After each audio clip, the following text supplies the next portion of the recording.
Allah, aku pasrahkan diriku sepenuhnya pada saat ini kepada penguasa langit dan bumi. Assalamualaikum warahmatullahi wabarakatuh. Ojo nesu-nesu terus. Cepat tua engko hoo tenan. Oke guys, kali ini kita mau serius. Tonton ya. Assalamualaikum warahmatullahi wabarakatuh. Perkenalkan kami dari kelompok 3.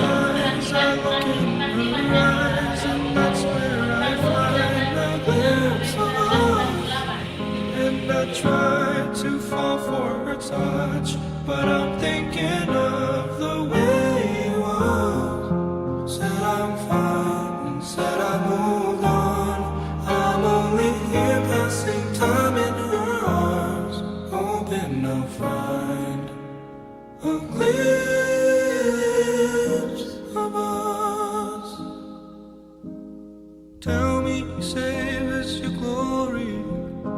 Does he laugh the way I did? Is this a part of your story? One that I had never lived. Maybe one day you feel lonely, and in his eyes are gone.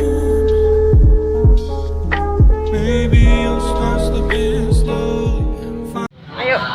Pengertian demokrasi secara terminologi, Orde Baru berarti suatu tatanan seluruh berkehidupan rakyat, bangsa, dan negara yang diletakkan kembali kepada pelaksanaan Pancasila dan UUD 45 secara murni dan konsekuen. Lahirnya Orde Baru diawali dikeluarkannya Surat Perintah 11 Maret 1966 Supersemar oleh Presiden Soekarno kepada Letjen Soeharto. Sampai dengan tahun 1970-an, proses pembangunan di Indonesia masih berada dalam koridor Pancasila dan UUD NRI tahun 1945. Namun, pada akhir tahun 1980-an dan 1990-an, pembangunan ekonomi berubah menjadi sistem mercusuar dan panglima berdasarkan 7 kunci pokok sistem pemerintahan. Sistem pemerintahan Indonesia menurut UUD 1945 menganut sistem pemerintahan presidensial. Penyimpangan terhadap Pancasila pada Orde Baru. Yang pertama, indoktrinasi Pancasila. Pada dasarnya pemerintahan Orde Baru memang berhasil mempertahankan Pancasila sebagai dasar dan ideologi negara. Akan tetapi, implementasinya mengecewakan, bahkan terbilang menyimpang dari Pancasila.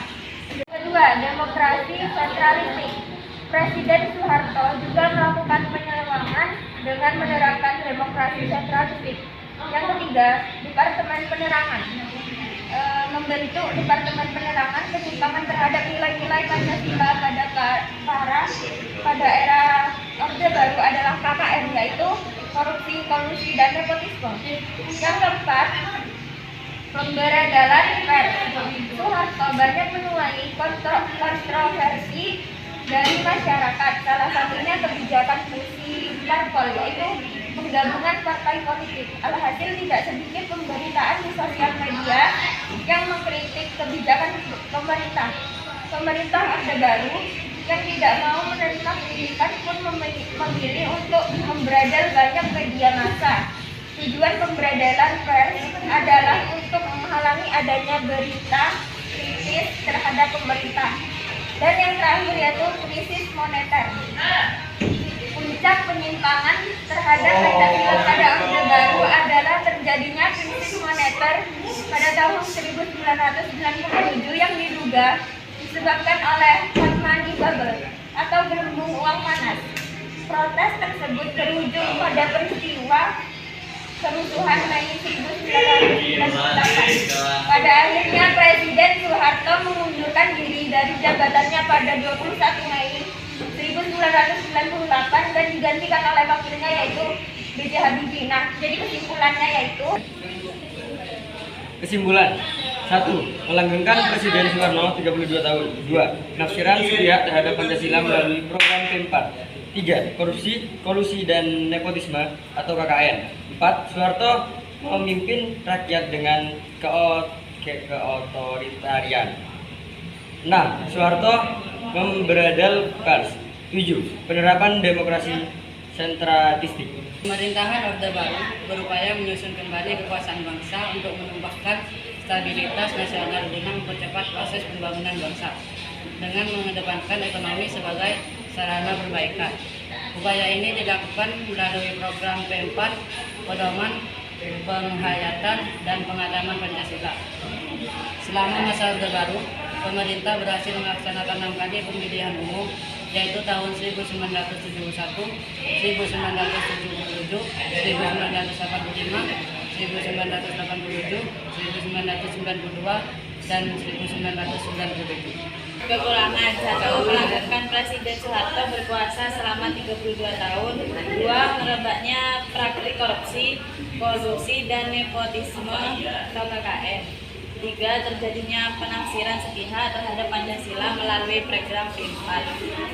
4. Adanya penindasan ideologis sehingga orang-orang yang mempunyai gagasan kreatif dan kritis menjadi takut bersuara. 5. Adanya penindasan secara fisik seperti pembunuhan di Timur Leste, Aceh, Irian Jaya, kasus di Tanjung Priok, kasus penguasa pada 27 Juli, dan perlakuan diskriminasi oleh negara terhadap masyarakat non-pribumi atau keturunan dan golongan minoritas.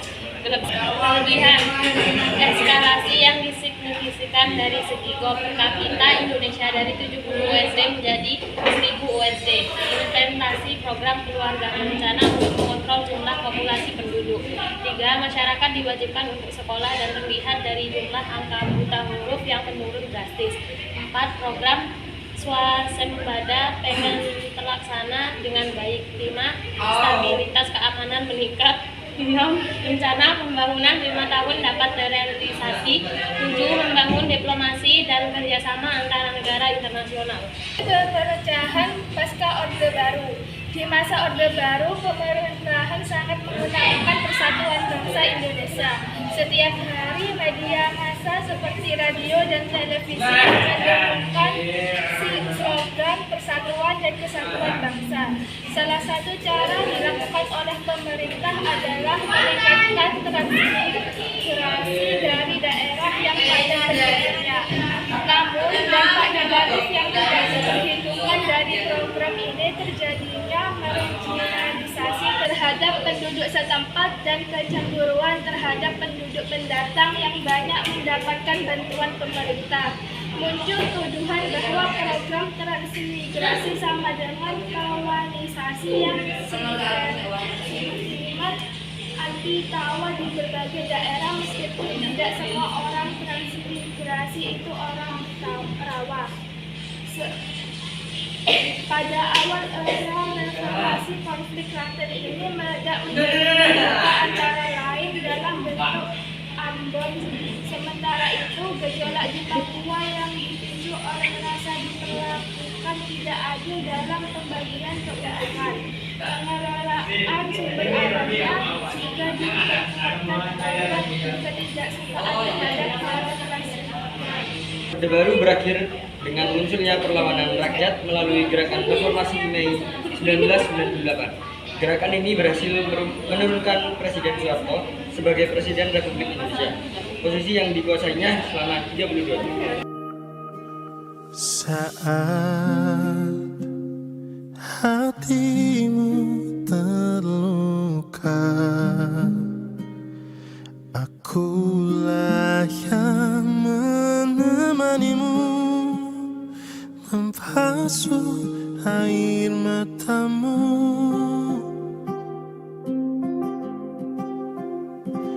Namun mengapa ketika